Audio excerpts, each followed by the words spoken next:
Hello, humans, and welcome to another episode of Gen X Gamer. Here I am enjoying my Chromatic. Man, what a piece of hardware. What a piece of hardware indeed.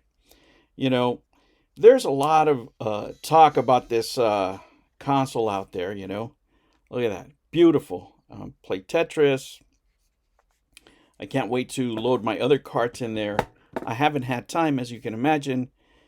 Given the line of business I'm in, it's been a real busy week. Yes, it has, my friends. But in addition to that, we've had some Santa Ana winds here in Southern California. And let me tell you, trees are coming down. A door fell off that was being repaired and hit one of our pipes, completely blew it out. It's a pipe in the yard. Water gushing out everywhere. Make a long story short, trees also came down. And here I am, $700 later. Plumber left about 8 o'clock last night. Man, it's been crazy. It's been one of those weeks. Lucky for me, I have the Mod Retro, the Chromatic. Yeah, I have this company in my life now. And I wasn't very familiar with a lot of the homebrew scene as far as the Game Boy and all that stuff. And it's really come off the Intellivision, the television Sprint, that I've been, looking at different things. And as you just like anything, right? You look for the internet, you're looking for homebrew games for my Intellivision, and all these other homebrews starts popping up, right? And I started seeing homebrews for the Mod Retro. Let me tell you, I'm very happy with my product. Very happy with my product. I'm very happy with this. Believe it or not, this right here is what sold me. I've seen the videos before, I saw Palmer Lucky talk about it. But let me tell you, once you have it in your hand, it's something different. Now, let me say this. There's plenty of options out there, right? There's plenty of options out there. And there's many critiques. People say, like, why do you need another Game Boy? There's so many other things that can do many other things in the market. And I don't know if it's happened to you. And I own emulation consoles like this. I've given them away sometimes because I get overwhelmed. There's so much choice there. I don't even know what to play sometimes, right? The menus are full and full of stuff, especially on the go. Sometimes I just want to concentrate on one thing. And when it comes to that, less is more. Let me tell you, the more technology advances, the more I see things, for example, like these games that are failing right now so famously in the multiplayer online microtransaction markets. It really reminds me what made gaming so great in the past. And let me tell you, less is more. I don't need my Game Boy to play every single game in the planet, right? I've seen, right, the analog, and got it for my son. And it's a little bit sharper corner. It's a more modern device. I don't have any critiques about it. For me personally, the first handheld that I bought was the Nintendo Game Boy. That was it, right? That's my nostalgia point, and I love putting in these cartridges, and I love that they're doing, other games between, for them specifically for the console. There's certain very positive things about this, specifically that they're opening it up, right? This is open source, so indie developers can get into it. They can hit them up, see if there's a collab there, and if they do it better, the philosophy of the company. If somebody else does it better, good for them. Good for them. That's a real love of the retro community, right? Not being afraid of putting your products out there, and anybody can pick up the football and move forward with it. But the way I would explain it to you out there, the viewer, is why would I get this with so many cheaper options in the market? And it's because of this. It's the same reason I choose a specific brand of drink.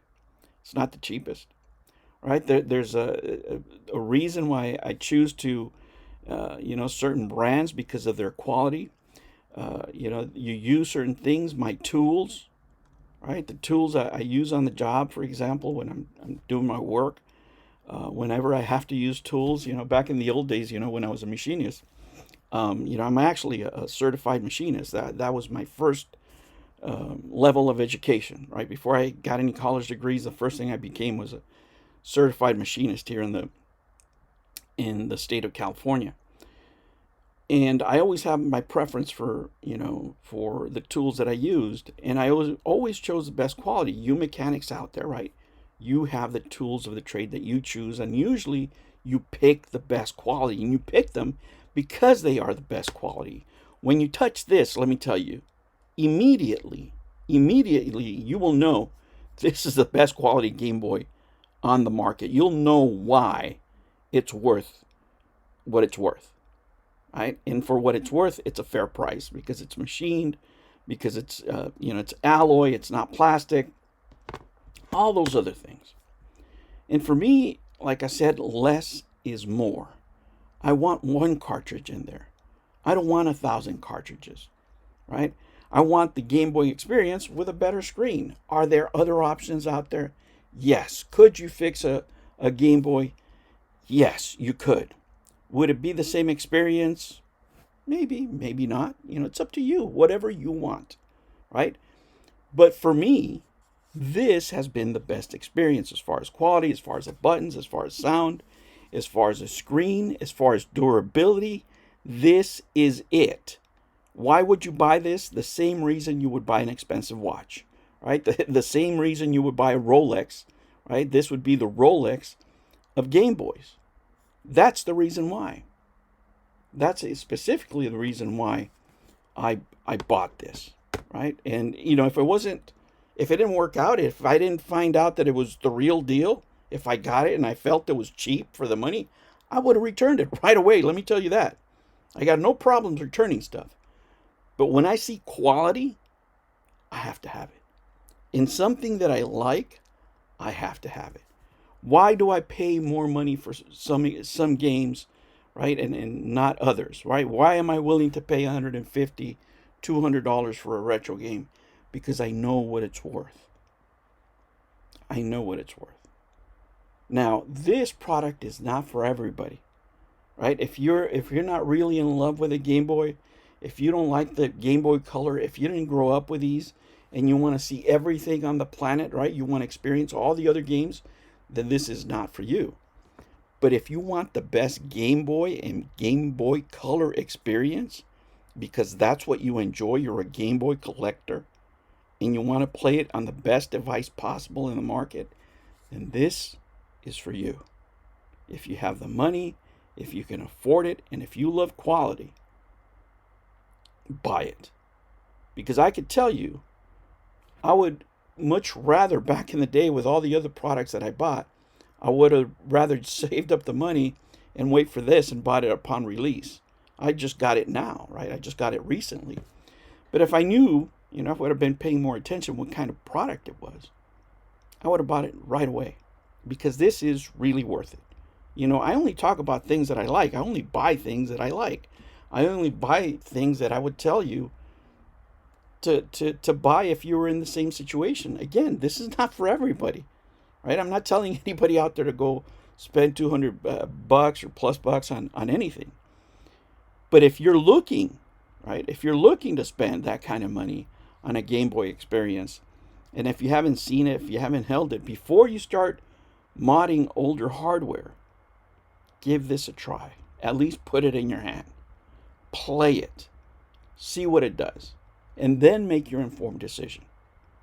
But I'm telling you, if you pick this up, it's going to be hard to put it down. Especially with a pair of these.